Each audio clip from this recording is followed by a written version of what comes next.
¿Cómo cierra México este 2025? Primero ocupo tres palabras. La primera es desasosiego. El país avanza como quien cruza un puente colgante entre un orden viejo que ya no convence y un orden nuevo que todavía no termina de nacer. La segunda es desgaste. La presidenta tiene una popularidad alta, pero por primera vez con abolladuras visibles. La tercera, inevitable, es recelo. La atmósfera política de un país que confirma mayorías pero no destinos. Y para entender dónde estamos tenemos que voltear al pasado, al 2006. Es un momento importante contrastar, porque es el año en que se disparó la violencia en el país. Ese año México practicó un experimento de resistencia institucional. Una elección cerradísima, acusaciones de fraude, polarización afectiva que no se apagó nunca. El drama, es un momento importante ocupar esta palabra, el drama estaba en la presidencia. El Congreso era el contrapeso silencioso. En el 2025 ocurre lo inverso. La elección del 2024 no fue una carrera de caballo cerrada, donde se necesitaba la foto final. Fue algo así como un plebiscito. Claudia Sheinbaum obtuvo el 59.8% de los votos válidos, la cifra más alta de una candidatura, y ganó en 31 de 32 estados. No se votó por quién, se votó por la continuación o no de un proyecto. Y con esa victoria, la presidencia dejó de ser el lugar del drama, para convertirse en el eje rector de un sistema político donde los equilibrios se han desplazado. El Congreso tampoco es el de 2006. Si entonces se obligaba a negociar, hoy la coalición controla alrededor del 73% y logró la supermayoría en el Senado. Ese dominio abrió el Plan C, un conjunto de reformas judiciales, electorales, administrativas, que alternan la arquitectura institucional más rápido de que los mercados, las ciudades y los estados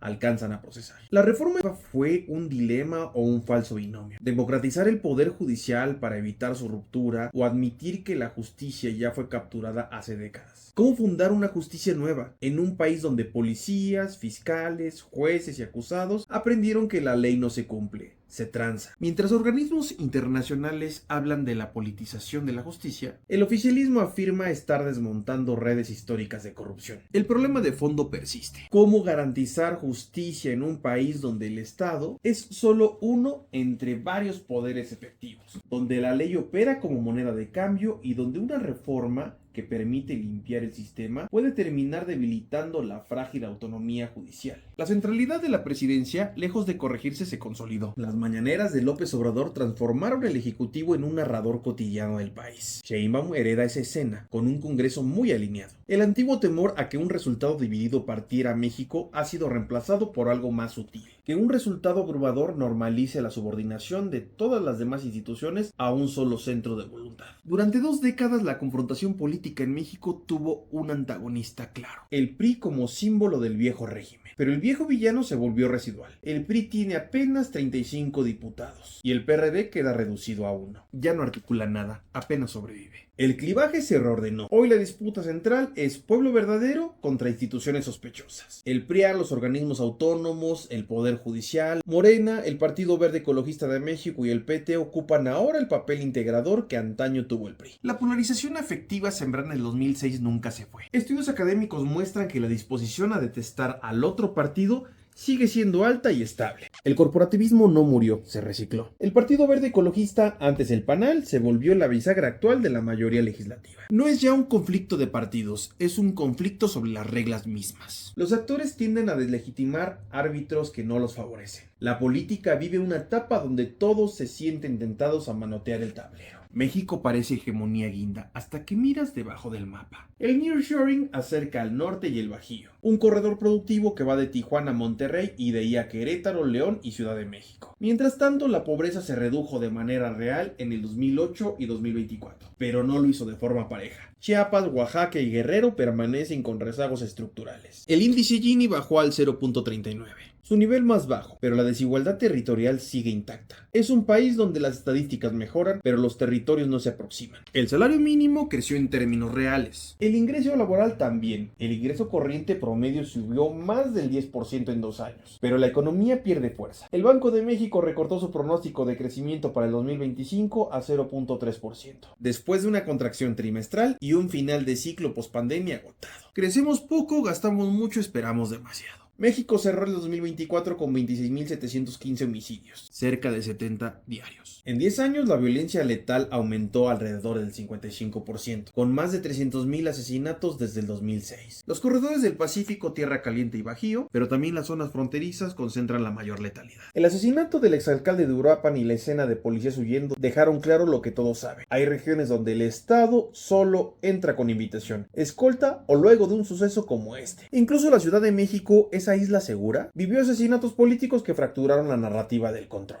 El país opera con un aparato federal robusto y gobiernos locales frágiles. Y hablemos del clima porque es una de las cosas que más nos debe de preocupar. México enfrenta su peor sequía desde el 2011. El 84% del territorio con grados de sequía. Crisis hídrica en el Valle de México. Estrés severo en zonas agrícolas. El calentamiento, la deforestación y la contaminación industrial amenazan directamente la seguridad alimentaria y energética. Monterrey, la capital del nurturing, es también zona de sacrificio ambiental, con niveles de contaminación de los peores en Norteamérica. Así se multiplican los Méxicos. El industrial que produce para Estados Unidos, el rural empobrecido que sostiene biodiversidad, el urbano que se recalienta y que se queda sin agua. Todos simultáneos, incompatibles, reales. Sheinbaum mantiene una alta aprobación, el 74%, pero ya no es intacta. Veníamos del 83%. Entre jóvenes de 18 y 24 años cae el 61%. Los adultos mayores siguen siendo el ancla del obradorismo, el país donde la lealtad la ponen los viejos y la impaciencia los jóvenes. La encuesta de Encol captura el humor nacional. 62% cree que el país mejora, pero es el nivel más bajo del sexenio. El porcentaje que cree que empeora es el más alto. México vive un sí pero permanente. Sí, hay obras públicas, sí subieron los salarios, pero la seguridad manda y la corrupción parece un fantasma que no se exorciza. Morena también paga precio. Pierde casi 10 puntos de identificación partidista sin que la oposición gane nada. No es alternancia,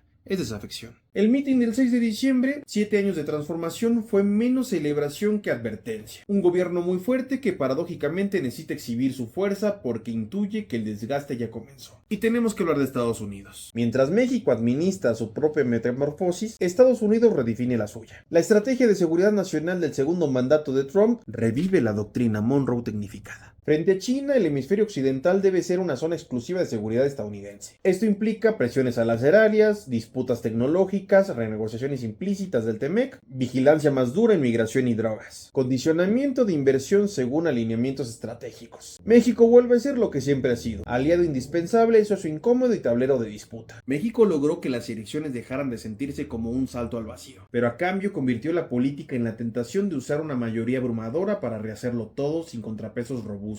Los diferentes México siguen ahí, con nuevas cicatrices. El Congreso funciona sin necesidad de negociaciones. La inseguridad no cede. El clima se vuelve el nuevo mapa de la desigualdad. El vecino del norte endurece su demanda de alineamiento. ¿El país avanza? Sí, pero el puente cruje. La pregunta del 2025 no es quién ganará el 2030. La pregunta es qué instituciones seguirán en pie para procesar el conflicto sin multiplicar los Méxicos que ya tenemos. Y si esta transformación encontrará por fin la capacidad de poder que promete. O si será otro capítulo en la larga tradición latinoamericana donde el poder llegó a donde no llegó la competencia. Te lo en comentarios.